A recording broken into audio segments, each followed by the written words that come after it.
এটাই ইসলাম। অসুস্থ, আপনি যদি শুধু দোয়া চান সুস্থ হবেন। চিকিৎসা করা সুন্নাহ।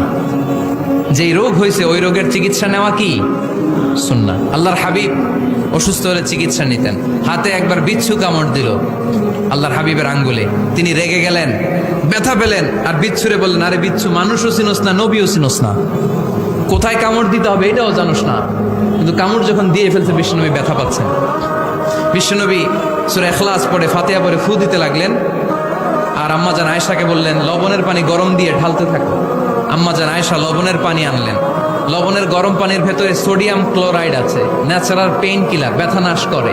আম্মাজান আয়েশা গড়গড় করে লবণের পানি ঢালতে লাগলেন। আল্লাহর হাবিব কোরআন পড়ে ফু দিতে লাগলেন। পানি ঢালা শেষ, গড়গড় করে লবণের পানি ঢালা শেষ, বিশ্বনবীর দোয়া পড়া শেষ, এর মধ্যে আঙ্গুলের ব্যথাও শেষ। কারণ দুইটার সমন্বয় হয়েছে, দোয়াও আছে, দাওয়াও